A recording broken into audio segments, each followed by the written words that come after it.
Você fez, a gente quer que você fez de volta. Mas ele tá na frente, essa madeirinha aí. Já uma madeirinha segurava. É, acho que é esse aqui. Tava aqui atrás. Salete, oi? Salete. Marlene. Quem do nosso site é Marlene. Tem que roubar, né?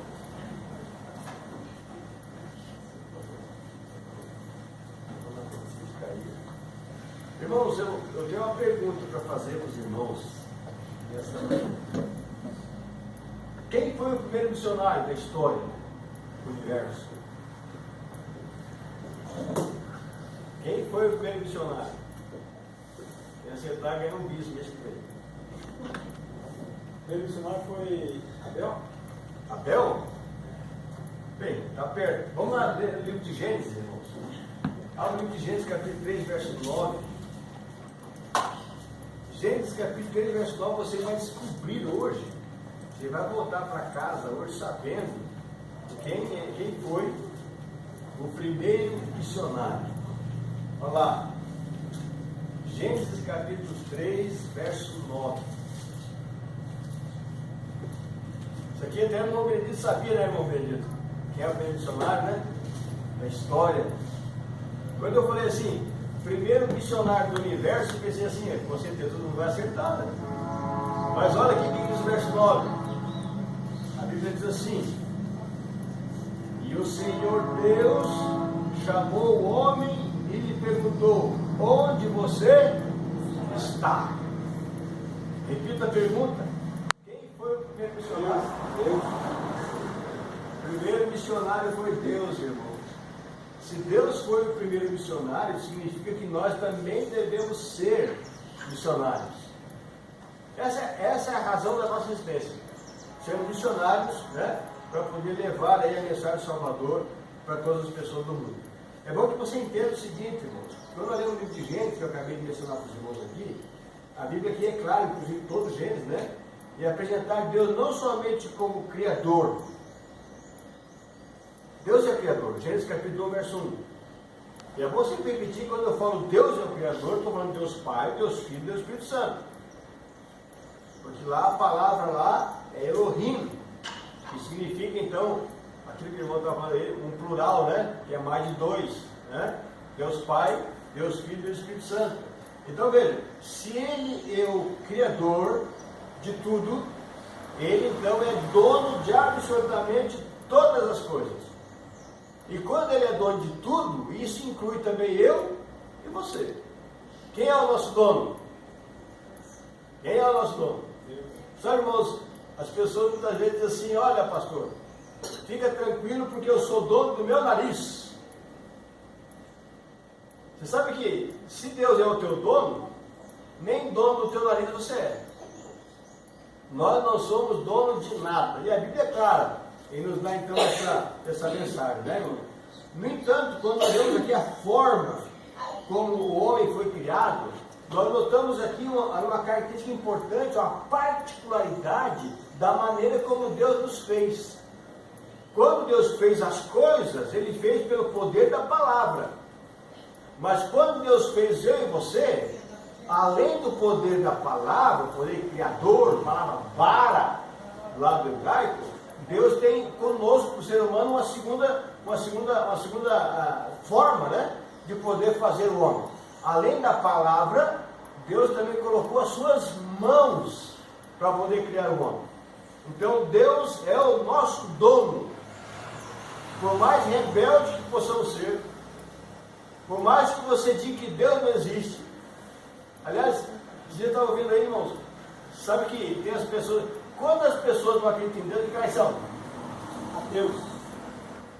As pessoas que não acreditam em Deus são ateus.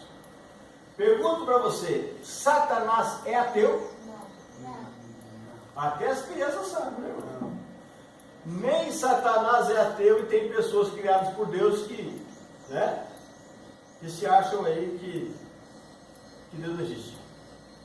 É um absurdo. Inclusive, irmãos, é interessante esse aspecto, né? O diabo crê em Deus? Sim.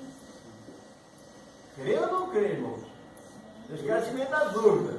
O diabo crê em Deus? Crê não estremece, como diz Tiago. A Bíblia é clara que o diabo e os seus anjos creem em Deus, né? Só que eles não se firmaram, né? Eles creem na verdade, mas não se firmaram na verdade. Então, quando eu vejo aqui essas informações, olha aqui, irmãos, no verso 27, capítulo 1, do livro de Gênesis, no 27 diz assim: assim Deus criou o homem, criou o ser humano à sua imagem, a imagem de Deus o criou, homem e mulher criou. Então, Deus criou pela palavra todas as coisas, e Deus criou o homem também, com a palavra, mas também com as suas digitais, né? Nós temos a mão de Deus criando o homem. Quando Deus criou a árvore, você lê aqui a partir do verso 1 aqui, né? Quando ele criou todas as coisas aqui, a Bíblia diz que ele só falava e as coisas aconteciam. Aqui, verso 13, houve tarde, manhã, o terceiro dia. E Deus disse: haja luzeiro no firmamento dos céus. E os luzeiros apareceram. E a Bíblia diz: foi tarde de manhã, o quarto dia. No verso 20 diz: e disse Deus que as águas sejam povoadas de enxame de seres vivos, e as aves voem sobre a terra, sobre o firmamento dos céus, etc. Tal, e as coisas aconteceram. As aves nasceram, as árvores apareceram, do nada. Mas você não vê nenhuma expressão dizendo que Deus também colocou a sua mão ali, para poder criar aqui as coisas, né, os outros animais, etc. Agora, quando se refere ao homem, a Bíblia diz então que Deus colocou a sua mão. Olha o verso 7 do capítulo 2, irmão. Verso 7 do capítulo 2, ele diz assim: então o Senhor Deus formou o homem do pó da terra, e lhe soprou nas narinas o fôlego de vida, e o homem se tornou ser vivente. Né? O homem passou a ser alma. Então, o Senhor abençoou o homem e conferiu ao homem a autoridade sobre a criação. Então, nós somos a imagem e semelhança de Deus e temos um certo poder, uma autoridade sobre as outras coisas que Deus criou. Isso está lá no verso 28, né? A Bíblia diz aqui no verso 28 do capítulo 1.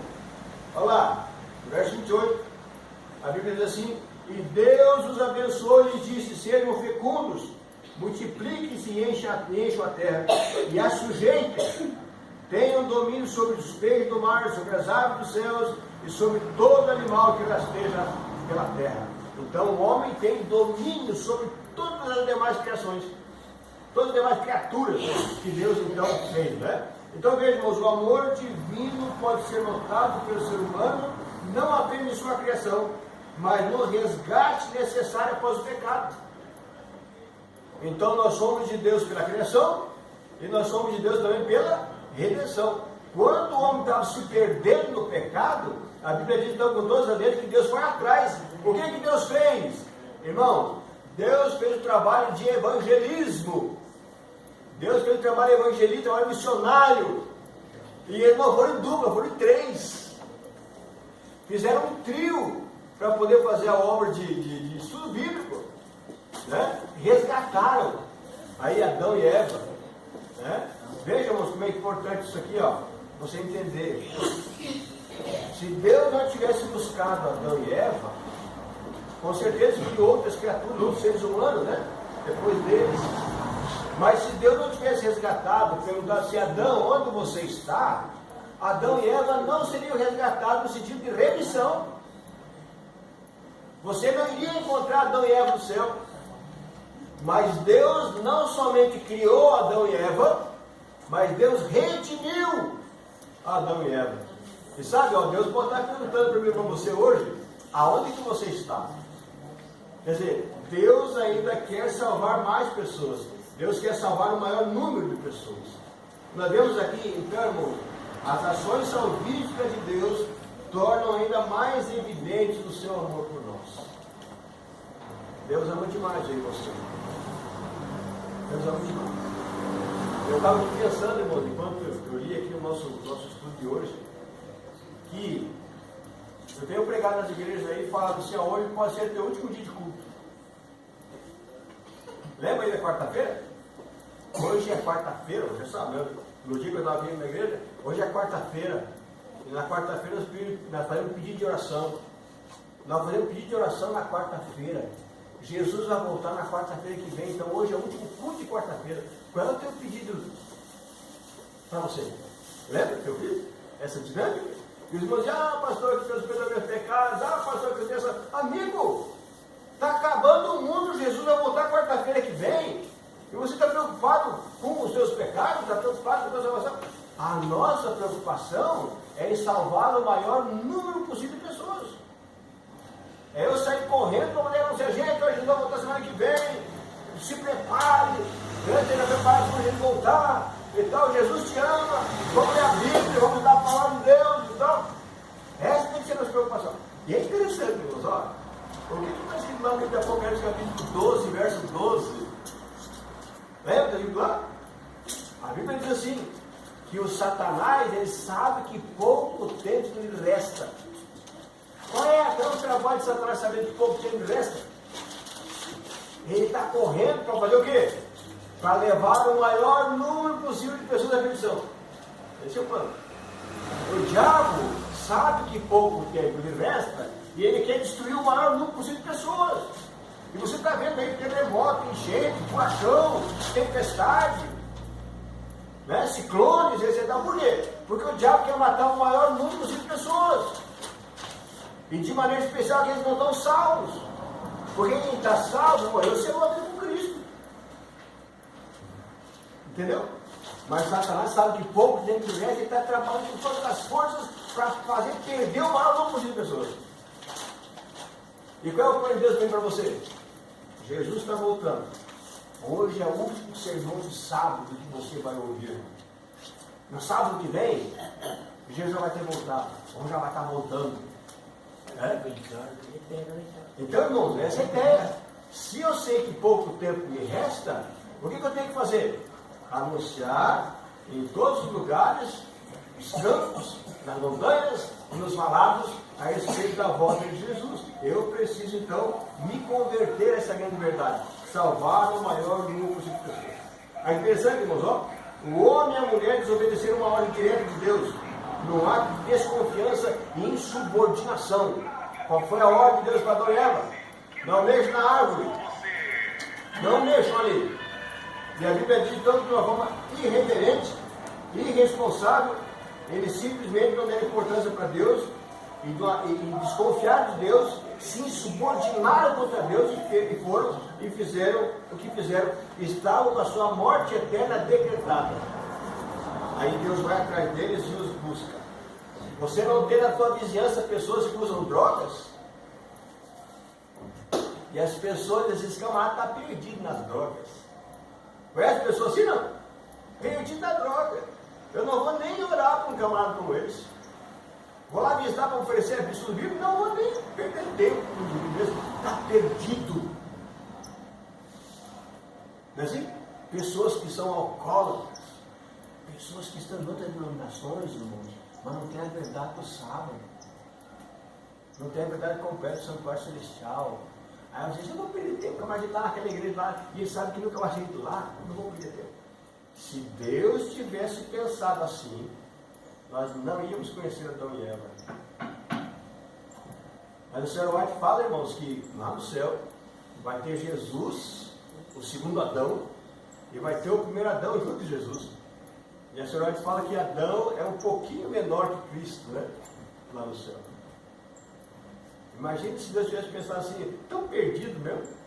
Eles desconfiam de mim, são insubordinados, são irreverentes, deixa para lá, eu vou criar outros. Mas Deus não fez isso. A Bíblia diz que Deus foi atrás das vezes e perguntou, Adão, onde você está?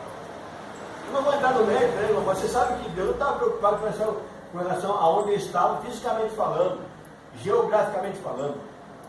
Mas, tipo, Deus perguntou assim, Adão, o que você fez? Que bobagem você fez? Eu não te avisei tantas vezes para não desobedecer? Que escolha errada que você fez, Adão? Aonde é que você está na tua vida espiritual? Irmão, você está salvo ou está perdido? Você está salvo ou está perdido? Sabe que as pessoas dizem assim, pastor, não estou nem salvo nem perdido, estou mais ou menos esses dias. Ou você está perdido, meu amigo, ou você está salvo, não tem mil salvos nem perdido. Quando Deus perguntou a Adão, aonde você está? Se Adão tivesse respondido, qual seria a resposta de Adão? Ah, Senhor, eu estou perdido. Essa era a condição de Adão. Mas a Bíblia diz que Deus redimiu Adão. Adão e Eva. Não tem uma possibilidade de poder revê-los lá no céu. Mas mesmo assim, irmãos, mesmo depois dessa insubordinação, dessa desconfiança que Adão e Eva tiveram de Deus, mesmo assim, diante dessa vergonha que o homem criou, Deus foi ao seu encontro. E embora conhecesse a condição humana, o que haviam feito e aonde estavam, o Criador perguntou suavemente, Gênesis 3:9, aonde você está? Então Deus foi o primeiro missionário do universo. Deus foi o primeiro missionário do universo. E a ideia de poder buscar as pessoas. E quando Deus perguntou, onde você está, Adão? Ele estava pedindo para que eles refletissem na situação que eles estavam. Qual é a tua situação agora, Adão e Eva? Qual é a tua situação agora que vocês desobedeceram? Qual é a situação agora de vocês, depois de vocês terem desconfiado de mim? Qual é a tua situação agora, depois de você ter se insubordinado contra mim? O que o livro de Isaías fala, irmãos? Isaías capítulo 59, né? Parece que é 59, 1 e 2 ali. Diz assim que o pecado faz o quê? Separação entre Deus e o homem. Então Adão e Eva estavam na condição de estar separados de Deus. Agora Deus pergunta assim, onde é que você está? Para que eles refletissem na sua situação. Sabe, irmãos, a gente precisa dar uma nota para a nossa espiritualidade, né? Desde quando eu brinco com isso aí. Se você fosse dar uma nota para a tua vida espiritual, que nota você daria? De 0 a 10. Tem uns indivíduos assim, pastor, acho que eu estou legal na igreja. Acho que eu daria para mim um 8. Daria um 8. Essa nota é nota de salvo ou nota de perdido? Nota de 8, irmãos. É nota de salvo ou de perdido? Deixa eu falar para você. A Bíblia é clara em dizer, Jeremias fala isso, né? Se me buscar de todo o vosso coração. Me achareis, né? Porque Deus diz assim, me achareis quando me buscar de todo o vosso coração. Se você for buscar a Deus 80%, Deus não te aprova no vestibular da vida da salvação, na vida da redenção e redenção. Eu preciso ser 100% de Deus, certo? Eu preciso ser 100% de Deus. É isso que Deus quer que eu e você sejamos. Então Deus revelou aqui para Adão e Eva que o descendente acabaria com o abismo do pecado. Gênesis capítulo 3,15, que é chamado de proto-evangelho. Gênesis 3,15, que diz lá? Gênesis 3,15, irmãos. A Bíblia diz assim, porém inimizade entre você e a mulher, entre a sua descendência e o descendente dela. Este lhe ferirá a cabeça, e você lhe ferirá o calcanhar.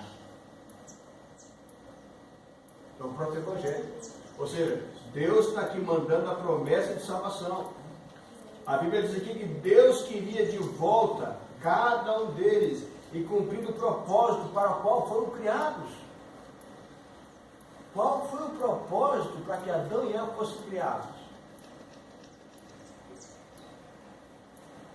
A Bíblia diz que eles deviam ser o quê? Fecundos e se multiplicar e encher a terra. Essa foi então o propósito da criação de Deus, a criação de Adão e Eva. Para que eles enchessem o mundo. Encheu o mundo para quê, irmão? Para que encher o mundo? Para usar o mundo, né? Sabe, não sei se você já ouviu falar da teoria que diz que Deus criou o mundo, Deus criou o planeta Terra, para que os salvos possam ocupar o lugar dos anjos que caíram. Os anjos que caíram. Aí eu entro novamente naquela ideia, né, irmãos? Quem que vai ganhar? O número de salvos ou o número de perdidos? Quem vai ser maior? O número de salvos ou perdidos? A Bíblia diz que uma terça parte dos anjos caíram no céu. E segundo essa ideia aqui, da teoria, que diz que os salvos ocuparão o lugar dos anjos que caíram, vai ser alguns milhões, né, irmãos? De pessoas que estarão lá no céu, ocupando o lugar dos anjos que caíram. Olha o privilégio que Deus tem para nós. Se o propósito de Deus em criar Adão e Eva é que eles se multiplicassem e enchessem a terra, qual é a nossa obrigação? Qual é o propósito que Deus tem para nós hoje? Sabe que tem gente que ainda tem filho, tá torta direita, a igreja tem filho, casalzinho com 7, 8 filhos, 9 filhos, 10 filhos, não. Hoje já não tem tanto mais, né? Mas tinha gente que dizia, por que tanto filho? Mas a Bíblia não diz que tinha que encher a terra. Só que esse propósito, irmãos, era para eles, e a terra já está cheia. E, pastor, mas hoje inverteu, né? Hoje eles fazem isso muito para ganhar a bolsa do governo. Só que o governo já cortou essa bolsa de mais de 2 milhões de pessoas. Então, irmão, voltando aqui, então o propósito de Deus para nós hoje não é para nós encher a terra. O propósito de Deus hoje é para nós enchermos o céu. O plano de Deus hoje é para que você enchamos o céu. A terra está cheia, cheia de perdidos. Então o propósito de Deus hoje é nos criar, de nos redimir, nos comprar pela criação, pela remissão, é que nós agora possamos fazer o trabalho de levar o maior número possível de pessoas possível. Então hoje não é para povoar a terra, hoje nós temos que povoar o céu. É isso que Deus quer para mim e para você. E se você não estiver ajudando no trabalho de povoar o céu, significa que você também não está indo para lá. É o que eu falo, né? Se você não estiver salvando alguém, é porque você também não está salvo. Sabe, irmãos, Deus é o missionário, aí o Fósforo, né? Primeiro missionário. Mas Jesus Cristo, irmãos, é o missionário mestre. É Ele que nos ensina como trabalhar. E o Espírito Santo nos capacita a fazer o que Jesus quer que nós façamos. Então nós vemos aí os 3 juntos para que nós nos tornemos verdadeiros missionários, pessoas que salvam os outros. Né? Olha o texto, irmãos, abre sua Bíblia aí. Evangelho de João, capítulo 15. Evangelho de João, capítulo 15, no verso 13.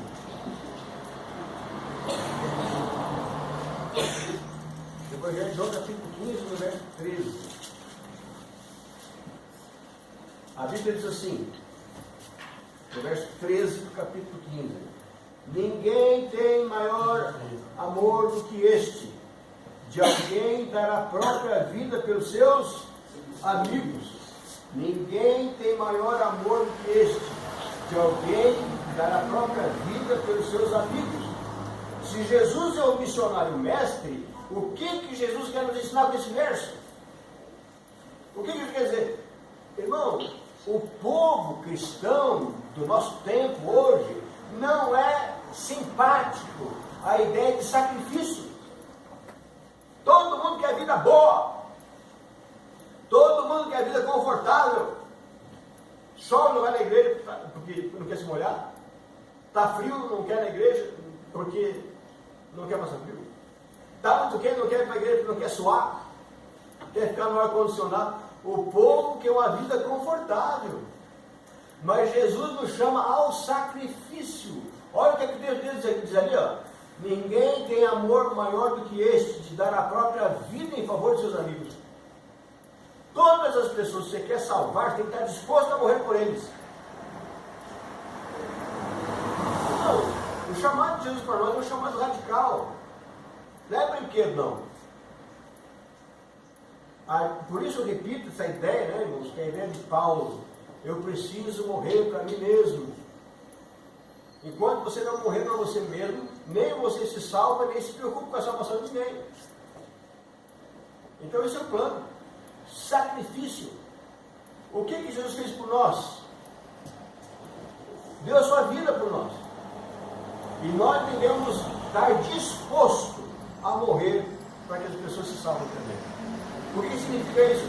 O morrer pelos outros, o morrer pela salvação dos outros, é a disposição de sair da zona de conforto. A gente vive muito tranquilo. Você trabalha, recebe o seu salário para quê? Para quê? Para que você quer ganhar dinheiro? Irmão, o ganhar dinheiro virou um fim em si mesmo. As pessoas querem ganhar dinheiro para comprar roupa, comida, para poder ter uma casa para morar, para poder ter essas coisas. Aí você diz, pastor, mas é legítimo, não é que é? Claro que é legítimo. Mas veja, irmãos, tem gente que pensa tanto nisso que não devolve dízimo. Tem gente que pensa tanto nisso que não dá oferta na igreja. Porque dar oferta na igreja, dizimar na igreja é sacrifício. Dar dinheiro para a igreja é sair da zona do conforto. Você está entendendo? E é interessante que quanto mais você ganha, mais rápido. E parece que o volume é muito grande. Irmão, tem empresários aí, ó, que devolve de dízimo para a igreja 10, 12, 15 mil reais por mês. Tem gente que devolve mais que isso. E estão devolvendo. Mas as pessoas não estão dispostas a sacrificar-se. E é interessante que quanto menos você tem, menos você recebe e mais segurar você quer. As coisas ninguém quer sacrificar. Então Deus permite que nós trabalhemos, ganhemos nosso dinheiro, sim, para o nosso sustento, sim, para a manutenção da nossa família, mas a gente tem essa reserva de preocupação com quem está do nosso lado. Você está entendendo? Eu vou morrer para você mesmo. Então, o mestre missionário Jesus Cristo nos dá então aqui essa ideia, né, irmãos? Se você fosse contar a história de alguém que sacrificou a vida por amor de outra pessoa, você lembra de alguém além de Cristo? Lembra de alguém? Irmãos, todas as pessoas que foram perseguidas na época da Idade Escura, na Idade Média, morreram para salvar pessoas e ajudar a vida. Olha aqui, ó. Está lendo o Grande Conflito? Aquele livro vai distribuir para todo mundo aí.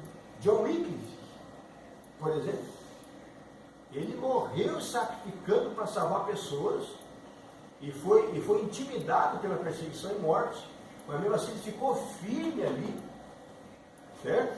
Porque ele saiu da zona do conforto dele a ponto de morrer pelos outros, a ponto de morrer pelo sacrifício, irmão, de ser queimado. Olha o apóstolo Paulo. Irmãos, é muito fácil, sabe, você correr do compromisso, correr da responsabilidade que Deus te coloca. Olha aí, Pedro, a história de todos os discípulos, nenhuma delas tem uma história legal no final. O único que teve morte natural foi João, mas mesmo assim, Deus permitiu que ele fosse jogado dentro de um caldeirão de óleo fervente. Mas ele está disposto, eu morro por Cristo. O morrer por Cristo, irmãos, é morrer para que as pessoas que estão pelo nós sejam salvas. É isso que Deus quer que você faça. Quantas histórias de pessoas que sacrificaram? Irmãos, sabe quem que você vai ver no céu? Você vai ver no céu uma mulher chamada Madre Teresa de Calcutá. Você sabia que Madre Teresa de Calcutá, Calcutá é México, né? Ela era uma mexicana de família rica. Mexicano de família rica, deixou tudo para poder ajudar pessoas a pregar o Evangelho. Passou por muitas necessidades. Você acha que ela não vai estar no céu? Você diz, pastor, mas ela não pregava a verdade. Não. Irmãos, ela dedicou sua vida de acordo com a luz que ela tinha para salvar pessoas. Olha quantas histórias. E nós conhecemos a verdade, nós conhecemos a palavra de Deus, nós dizemos que confiamos em Deus, nós temos casa, temos comida, temos carro para se locomover, etc. E quanto mais coisas nós temos, mais nós nos tornamos confortáveis e menos queremos fazer a vontade de Jesus. Então, queridos, Jesus é o mestre, Jesus é o exemplo em tudo aquilo que ele nos ensinou e viveu. Na missão de salvar pessoas não é diferente. No seu ministério, ele amou do princípio ao fim. Leia lá, João capítulo 13. Primeiros versos, ele diz que Jesus amou e nos amou até o fim. Tendo amor como base, ele atraiu, ele ensinou, ele impactou, ele chocou pessoas, ele mudou pessoas, ele abalou o lugar onde ele estava, ele transformou o comportamento das pessoas. Jesus foi tudo isso. E ninguém, absolutamente ninguém até hoje, teve um encontro com Jesus e saiu do mesmo jeito. Se as pessoas encontram-se com Jesus, alguma coisa acontece. Ou as pessoas são abaladas, ou as pessoas aprendem alguma coisa, ou as pessoas são impactadas, ou as pessoas são mudadas, ou as pessoas são transformadas. Alguma coisa acontece. Eu vou mostrar para você aqui alguns exemplos. Por exemplo, no caso de Zacarias, João, Pedro, Maria Madalena e outros, eles saíram melhores. Se encontraram com Jesus, saíram melhores. Agora, quem saiu pior quando se encontrou com Jesus? Judas. Judas é um. Se encontrou com Jesus e saiu pior. Quer ver outro? O jovem rico se encontrou com Jesus e saiu pior. Os fariseus, os saduceus, sacerdotes se encontraram com Cristo e saíram piores. Então, irmãos, quando você se encontra com Cristo, alguma coisa impactante, impressionante, relevante, provoca algum tipo de reação. Você nunca vai continuar sendo o mesmo depois de se encontrar com Cristo. Embora sempre Jesus tivesse cercado por multidões, é importante isso aqui, irmãos. Jesus era cercado pelas multidões, mas Jesus, ele realizou encontros pessoais. Jesus realizou encontros com pessoas olho no olho. Um caso, por exemplo, Nicodemos. Jesus se encontrou com Nicodemos olho a olho, face a face. O que aconteceu com Nicodemos depois do encontro com Jesus? É claro que ele foi mudado. É claro que ele foi transformado. Tinha 3 anos e meio, irmãos. Jesus, quando veio nesse mundo, ele viveu até os seus 30 anos de idade, mas ele teve somente 3 anos e meio para poder salvar o mundo. Jesus teve 3 anos e meio para salvar o mundo. Quantos anos você está na igreja? E quantas pessoas você levou para Cristo? Quantas pessoas você salvou? Jesus, em 3 anos e meio, veio e salvou o mundo. Mas é interessante, irmãos, Jesus nunca foi apressado, Jesus nunca foi afobado, Jesus fazia as coisas no seu tempo, e Jesus sempre encontrava tempo para os indivíduos, para se encontrar com as pessoas. E foram os seus momentos com indivíduos que atraíram então as multidões. Olha o texto de Ellen White, irmãos. Queria mencionar para vocês aqui o texto de Ciência do Bom Viver. Na Ciência do Bom Viver, a senhora White escreve o seguinte para nós. Eu estou indo para o encerramento, viu, irmão? Olha o que ele escreveu para nós aqui. Livro Ciência do Bom Viver, na parte 78, ele diz assim: unicamente os métodos de Cristo trarão verdadeiro êxito ao aproximar-se do povo. O Salvador se misturava com as pessoas como alguém que lhes desejava o bem, manifestava simpatia por elas, ministrava-lhes as necessidades e conquistava a confiança delas. Então ordenava, não era convite, viu, irmãos? Jesus se misturava com as pessoas, impactava a vida das pessoas, conhecia as suas necessidades, ajudava as pessoas nas suas necessidades, depois ele dizia: siga-me. Esse é o plano de Deus para nós. Queridos, quando nós seguimos os ensinamentos de Cristo, nós vamos ter verdadeiro êxito no nosso trabalho de salvar pessoas. É por isso que eu repito para os irmãos: vá para Marcos, vá para Lucas, vá para Mateus. Quantas vezes Jesus mandou as pessoas trabalhar de 2 em 2, trabalhar em dupla missionária? Quantas vezes? Então, é um método, irmãos, que não tem como errar. Com certeza, se nós seguirmos isto, esse método vai ter êxito e as pessoas serão salvas. É por que a gente fica batendo e não cai ninguém. Porque está usando o método errado. O método de Cristo é: vão de 2 em 2. Enquanto um estiver falando, ou está orando, para o Espírito Santo toca o coração das pessoas que estão ali sendo visitadas. Esse é o trabalho que Deus quer que nós façamos. Então, queridos, para nós encerrar, nós fomos chamados por Cristo, para ser fonte de amor, para nós sermos o sal da terra, e nós sermos a luz do mundo. Mateus capítulo 5, verso 13 e 14, nos dá então esse chamado. Um chamado para ser fonte de amor, para nós sermos sal da terra e para ser luz do mundo. Olha aqui, irmãos, nós só conseguimos essa intensidade de relevância e influência quando se é movido por esse tipo de amor. É amor para as pessoas que nos leva a nos preocupar com a salvação delas. A própria Bíblia diz, né? O amor de Cristo nos constrange. A outra tradução é: o amor de Cristo nos motiva. Então, Jesus nos amou tanto, Jesus deu tanto por nós, que é isso que nos influencia a sair e a amar as pessoas também, sendo sal e sendo luz na vida dessas pessoas. É isso que Deus quer para mim e para você. Eu vou dizer para você, irmãos, o dia que os crentes entenderem que ser fervoroso, ser feliz, esperançoso e ser ter a salvação é trabalhando no reino de Deus, a história da igreja vai mudar. A história da igreja vai mudar. Irmãos, você já sentiu inveja uma vez na vida? Não. Inveja é pecado? Mas olha, irmãos, essa semana eu pequei, viu? Senti uma inveja tremenda. Saí de casa, nem faço meus exercícios, minha corridinha. Saí de casa para fazer minha corridinha e comecei a perceber nas ruas da redondeza da minha casa um tanto de dupla missionária da igreja Testemunho de Jeová evangelizando pessoas.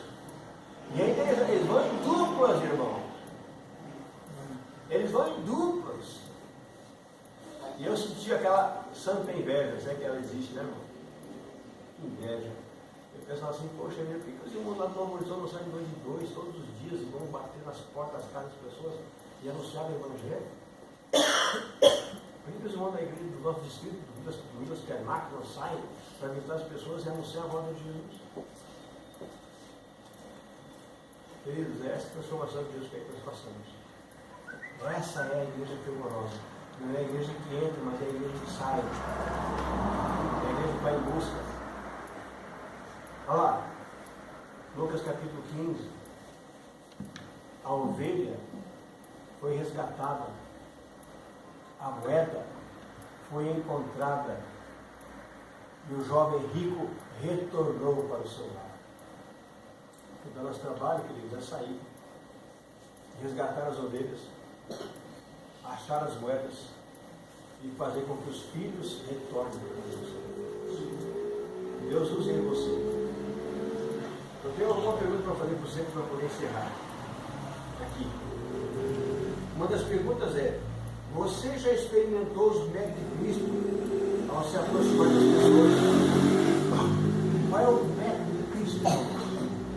O irmão Adão está falando aí que ele chegou perto da pessoa e disse: nós vamos falar de Bíblia. Quando Jesus chegava perto das pessoas, irmãos, Jesus vinha lá com o Pentateuco, parte do braço, aqui ó, vamos ver aqui ó. É isso que ele fazia. Jesus, ele angariava a confiança das pessoas. Jesus amava as pessoas. Jesus descobria a necessidade que as pessoas tinham. Está aqui no texto. Aí vocês vão ver, Jesus desejava o bem das pessoas. Jesus se misturava com as pessoas. Jesus ele manifestava simpatia pelas pessoas. Jesus ministrava a necessidade das pessoas. Jesus conquistava a confiança das pessoas. Depois ele dizia: segue-me. Então, querido, parece meio estranho, mas não abre a Bíblia para as pessoas, não. Tem muitas pessoas machucadas pelo Evangelho, mal pregado. Tem muitas pessoas aí revoltadas com a igreja, não querem saber de igreja. Ontem eu estava ouvindo com a minha esposa um testemunho de um padre, ex-padre, ex-homossexual, e hoje um evangelista. Prega a Bíblia e salva pessoas aqui e ali. E ele dizia, irmãos, que ele criou um ranço de igreja, criou um ranço de crente, porque os crentes chegavam com a Bíblia debaixo do braço criticando, sai dessa vida, você acha que vida é você quer, rapaz? Criticar a pessoa. A gente chega com amor para as pessoas, irmãos. A gente tem que ver o que as pessoas têm em comum conosco. Tá? Parte do comum. Existe uma expressão assim, ó, saia do conhecido para o desconhecido. E a gente quer chegar com as pessoas já pregando o bicho deles, dando bicho na cabeça. Não é isso. Falando de sábado. Entendeu? Não é essa. Não é essa. Não é esse o caminho. Ame as pessoas. Aí a segunda pergunta que eu faço para nós. Pessoas desprovidas de autenticidade transmitem palavras sem força. E aí a pergunta é, como transmitir a mensagem de salvação que transforma? Como transmitir a mensagem de salvação que transforma? A mensagem de salvação das pessoas é a seguinte, irmãos. Jesus ama você como você está. Porque depois que a pessoa se convencer disso, ela não vai permanecer como estava. Mas você tem que partir do momento que a pessoa do jeito que ela está. Jesus ama você. Esses dias atrás aí, eu parei no sinaleiro aí. Você sabe que você faz sinal, aquele pessoal que está por ali para a gente vender coisa, vende dinheiro e tal. E eu comprei uma pipoquinha de um rapaz. Falei, amigo, eu não tenho dinheiro aqui agora, vou te mandar um pique depois, pode ser? Ele pode. Aí ele me deu ali, eu já tinha dado muito esperto, né? Me deu lá o dinheiro do Pix. E eu falei assim, eu vou comprar para você e vou mandar um valor a mais. Eu disse, vai saber que sou eu. Era R$2, eu falei, eu vou mandar R$5 para você. Eu falei, tá bom, beleza. Mas eu mandei para ele o dinheiro. Mas eu falei para ele assim, olhando nos olhos dele, eu falei assim, amigo, Jesus te ama. Sabe o que o pai falou? Ele falou, hoje foi a coisa mais importante que eu ouvi. Se você tivesse só falado isso para mim, não precisava nem comprar pipoca. As pessoas precisam ser amadas, irmãos.